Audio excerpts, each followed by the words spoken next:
In on this meeting, I'm joined now by Pat Dorsey of Morningstar, and we are also with Andy Kilpatrick, author of Permanent Value, the definitive book on Warren Buffett, 2,000 pages long. Welcome to both of you. Thank you, Lee. Thanks, Liz. All right, first, Pat, to you. Goldman Sachs, he is really fiercely defending that company. What did you make of that? Yeah, I think his position is simply that, these are big boys, and that Goldman was not acting in a fiduciary capacity, that they had the necessary information to the buyers of those bonds, ABN AMRO among others, had the necessary information to evaluate them, and Goldman did nothing wrong in selling them to them. Okay, but what do you think, Andy? I mean, when you heard that, there are a lot of people who are wondering. Of course he said that. He's got a $5 billion bet in Goldman Sachs. Well, I think I agree with Joe. It's just a very complicated thing, and he's trying to educate the public, I think, and say we don't think that there's what laws were broken. We don't know. We don't think there were any. And as you said in your lead, Munger says he would have voted, with the commission not to file. And I think it's a very complicated thing that will be worked out. Derivatives. Got to get to the derivatives contracts. Warren Buffett acknowledged that they have about $63 billion in these so-called derivatives, which he has warned are financial weapons of mass destruction.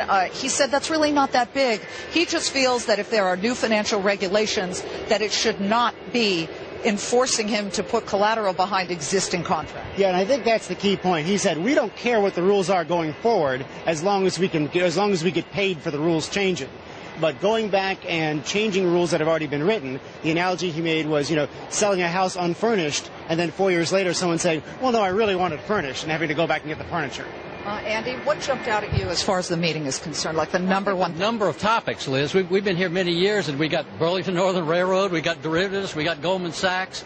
It's just more Warren Buffett, but just more and more issues are confronting him from around the world. Everybody wants to know where he's investing. By the way, we should mention he said he will be taking a trip next March to India.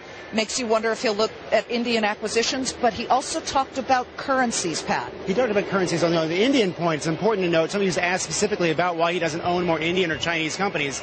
He can't own 100% in most Chinese and Indian companies because of laws over there. But there's a very interesting point.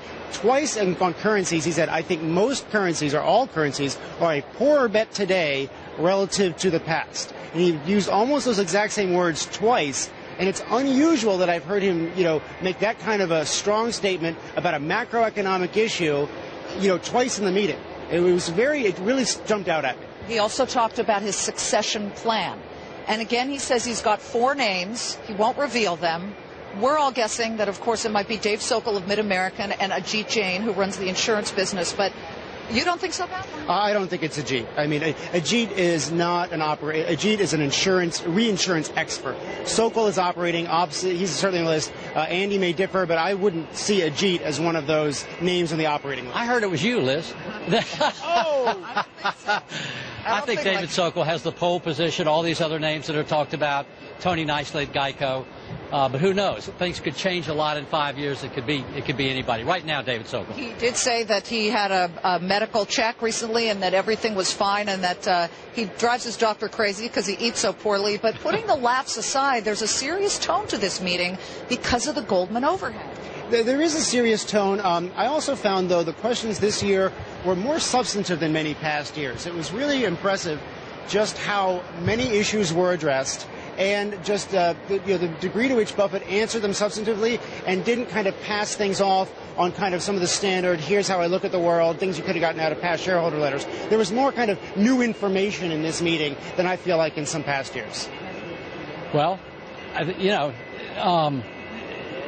he did cover a lot of issues, as we just talked about. Burlington Northern is a whole new thing, whole new part of the company. Yeah. That's the big display here, as you can see with the Burlington Northern. Would also like to mention, though, that when he's sitting up there and making his jokes, he's also being very serious about certain issues, but he senses the feeling on behalf of the crowd about investments in companies that have SEC investigations. Well, SEC investigations, but also there's a very perceptive question today about Berkshire Hathaway's move from less capital-intensive businesses that don't consume a lot of money like Coke, but they're an awful lot of money, to utilities and railroads that consume a lot of capital. And he was very specific in saying these will be good but not brilliant investments, but we have to make them to soak up all the cash that we throw up, thus bringing down expectations for the future returns of Berkshire. We should also say that it is the belief about $22 billion left in cash on his books. Of course, that sounds like a lot, but he's got a rule. Got to be $20 billion, no less than that. Now, if he has to put up collateral for those derivatives, if the Treasury were to come through and say, hey, guess what, even pre-existing contracts are not grandfathered in, he'd be in trouble. Not as dire as it sounds. He said he doesn't think he's going to have to pay any collateral. Even if he did, he's making new money, Liz, every single day it's coming in. He could probably sell some stocks. He is paying things down. I don't think the cash issue is a big issue with him. And there'll be more all the time. Well, we're at the lunch break right now. I want to thank Andy Kilpatrick, and I want to